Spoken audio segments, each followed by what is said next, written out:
In the deepest reaches of space, where starlight bends around the gravitational wells of ancient suns, the Greystone Institute floats like a cathedral of chrome and crystalline observation decks. Here, in chambers reinforced with metals that could withstand planetary bombardments, the galaxy's most dangerous predators pace behind barriers of pure energy, their eyes reflecting the cold intelligence that made them apex hunters on worlds humans have never dreamed of visiting. This is not just any research station. This is where the galaxy's elite come to study death itself, to understand the fundamental nature of predation that shapes every ecosystem from the methane swamps of Corvith Prime to the crystal forests of the Helix Nebula.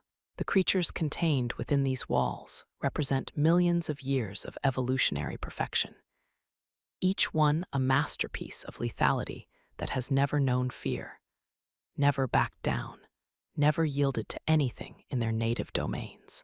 And today, for the first time in the Institute's prestigious history, a human researcher steps through those sterile corridors, carrying with him the scent of a world so savage that these apex predators, these undisputed lords of destruction, will recognize something in him that even the galaxy's most advanced species cannot comprehend. Something that will shatter every assumption about humanity's place in the cosmic order, and forever change how the universe sees the quiet species from the third planet of an unremarkable yellow star. This is the story of what happens when Apex recognizes Apex. The containment bay's atmospheric processors hummed with barely audible precision as Benton checked his equipment for the third time that morning.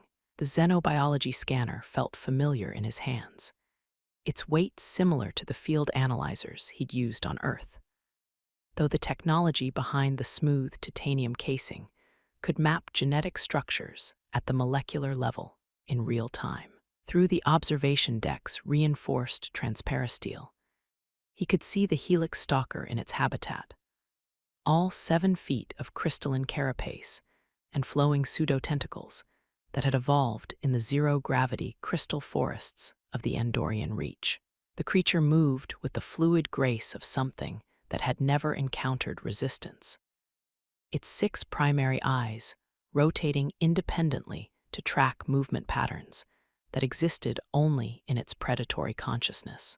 Dr. Sela moved beside him with the measured steps of someone accustomed to being the most intelligent being in any room.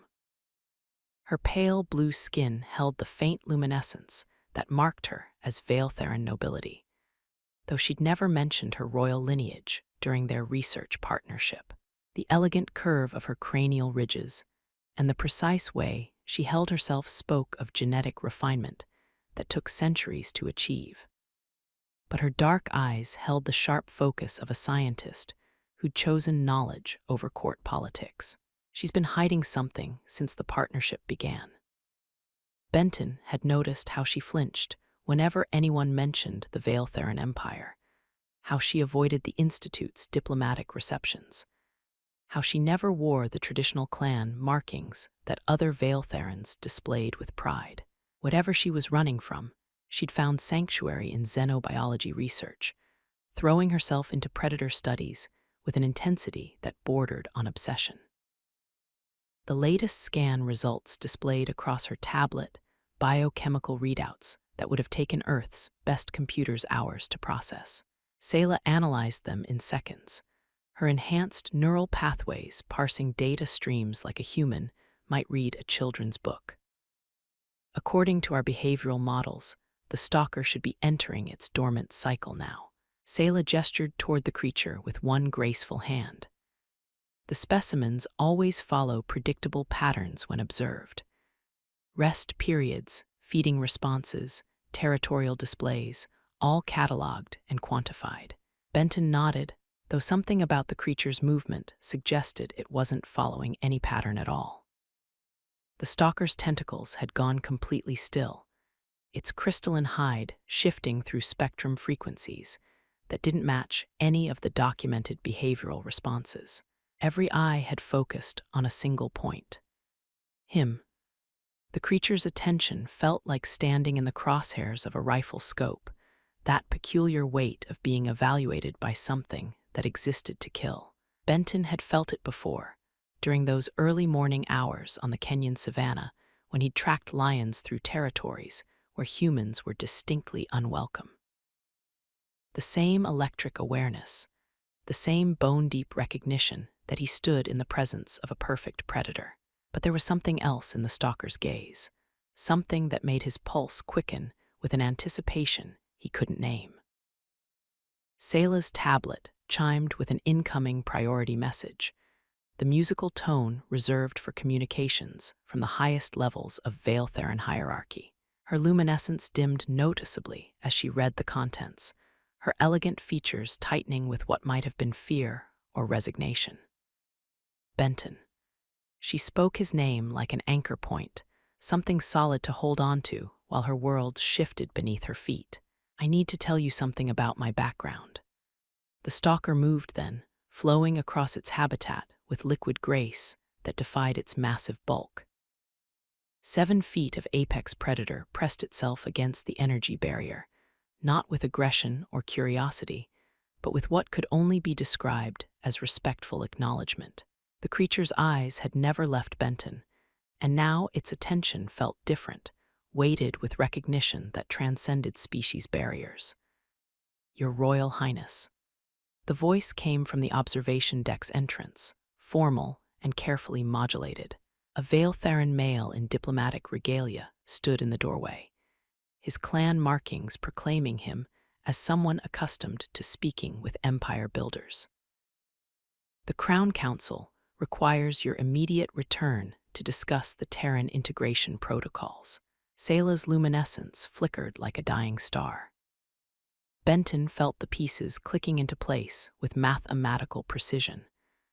The way she carried herself, the genetic refinement, the diplomatic message, the careful distance she maintained from Veiltheran social events. She wasn't just nobility, she was royalty, heir to one of the most powerful star empires in the galaxy, hiding in a research station to study the very predators that most civilized species preferred to admire from a safe distance. I won't go back. Her words carried quiet authority, the kind of voice that had been trained from childhood to command starships and negotiate with alien civilizations. I chose this life, this research, this partnership. The diplomat's expression suggested he'd expected this response. Your Highness, the Empire requires your expertise in xenobiology to properly assess humanity's potential integration into our sphere of influence. The Council believes your research partnership with the human specimens has provided valuable insights. Specimens. The word hung in the air like an insult waiting to be answered. The stalker pressed harder against the barrier, its crystalline hide resonating with harmonics that bypassed the translation systems entirely. The sound spoke directly to something primal in Benton's consciousness, a recognition that existed in the space between species, in the realm where predators acknowledged each other across the vast emptiness of space. Then the creature did something that had never been documented in the Institute's extensive research files. It bowed.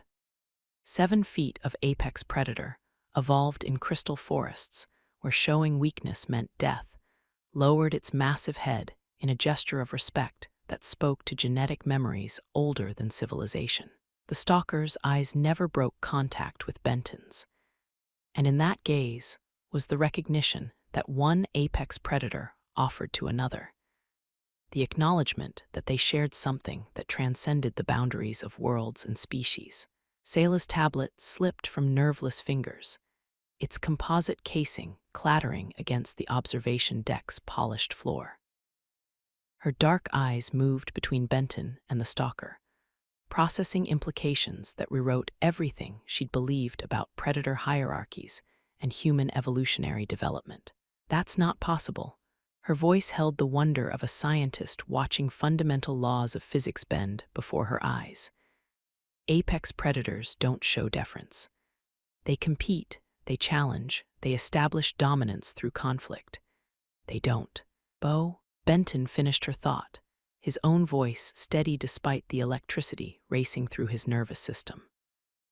The stalker's gesture felt like a door opening, like stepping across a threshold into territory that had never been mapped by any civilization, no matter how advanced their xenobiology departments might be. The diplomat stepped forward, his diplomatic training warring with genuine confusion. "Your Highness, we need to return to the Empire. The Crown Council has specific questions about human behavioral patterns and their potential threat assessment ratings." Threat assessment. Sayla spoke the words like she was tasting something bitter. "You want to classify them based on their military capabilities, their territorial aggression, their resource competition patterns." She moved closer to the observation barrier, close enough that her reflection overlapped with the stalker's massive form. Her luminescence had stabilized into patterns that Benton was beginning to recognize as intense concentration mixed with something that might have been awe. "But you're missing the most important factor." She gestured toward the creature that still held its respectful posture, still maintained eye contact with the human who stood beside her. Apex predators don't bow to superior firepower or advanced technology. They bow to recognition, to the acknowledgement that they've encountered something that exists in the same realm they do. Benton felt the weight of her words, the implications that stretched beyond diplomatic protocols and integration assessments. The stalker represented millions of years of evolutionary pressure, countless generations of survival requirements that had refined every aspect of its existence toward a single purpose, and it had recognized something in him that even he didn't fully understand. "Your Highness, the Empire has protocols for dealing with potential apex species." The diplomat's voice carried the patient tone of someone explaining basic concepts to a child. Containment, study, integration into existing hierarchical structures. Humanity shows promise as a vassal species, perhaps even as junior partners in certain ventures. The stalker's head lifted slightly, its attention shifting toward the diplomat with the kind of focus that suggested it was evaluating new prey. The creature's tentacles began flowing in patterns that spoke of barely contained violence, genetic programming that responded to perceived threats with overwhelming force. Benton stepped forward, closing the distance between himself and the barrier until his breath fogged the transparisteel. The stalker's attention returned to him immediately, the aggressive posturing dissolving into something that might have been curiosity, the kind of interest that one professional showed when encountering unexpected competence in another. "You want to know what we are."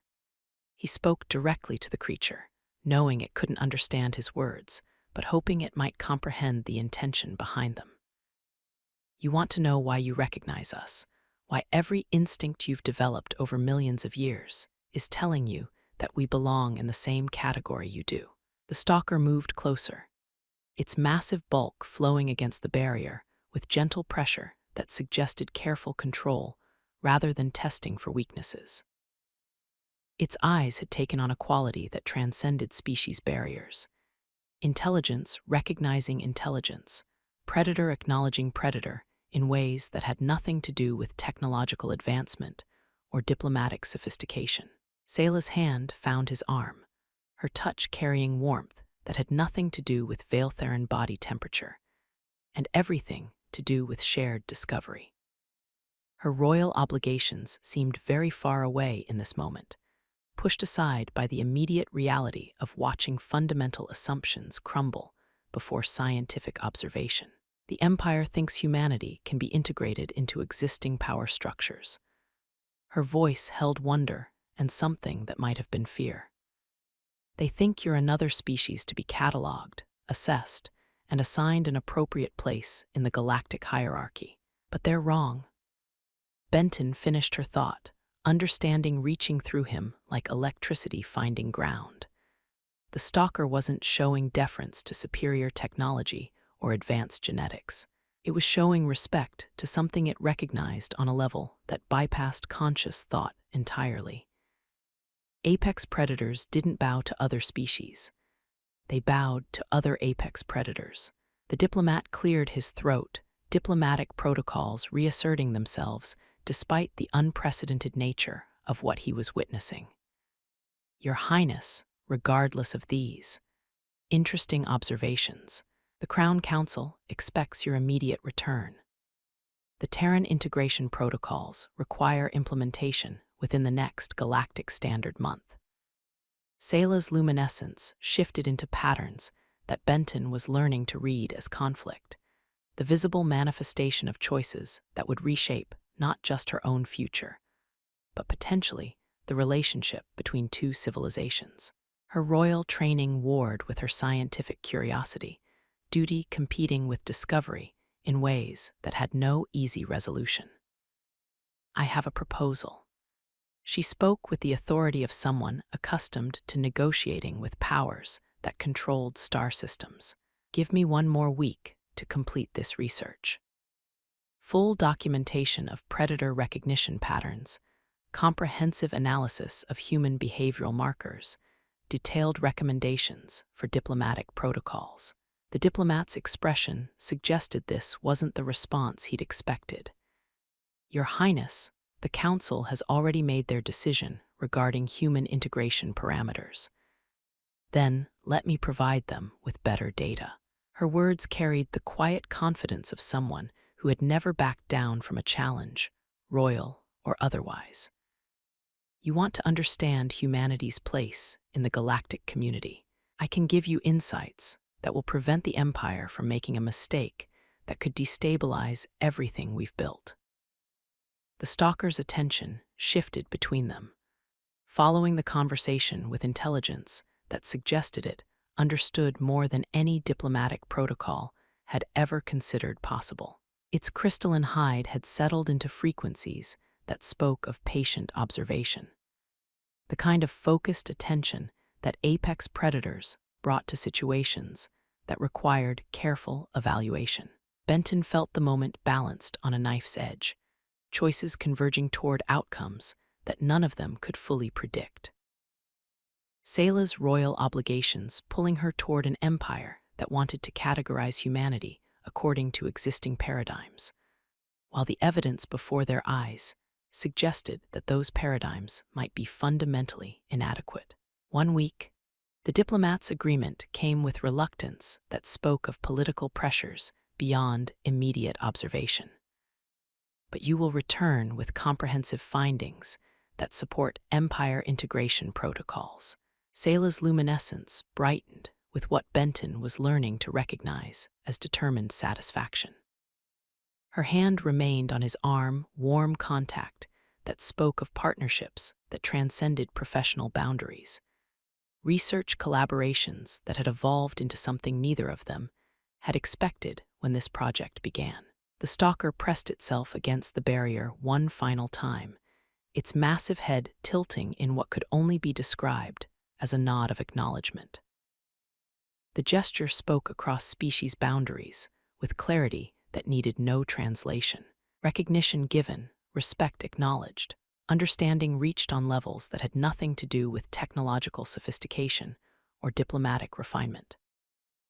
Then the creature withdrew to the center of its habitat, settling into a resting position that suggested complete confidence in its environment, the kind of relaxed vigilance that apex predators displayed when they knew they were among their own kind. Benton and Sayla stood in the observation deck's artificial twilight, watching 7 feet of perfect predator demonstrate what no xenobiology textbook had ever documented, what no diplomatic protocol had ever considered possible. The space between them held warmth that had nothing to do with atmospheric controls and everything to do with shared discovery. Research partnerships that had evolved into something that defied both royal obligations and integration protocols. Outside the observation deck, stars wheeled in their ancient patterns, gravitational wells bending light around civilizations that thought they understood the universe's fundamental hierarchies.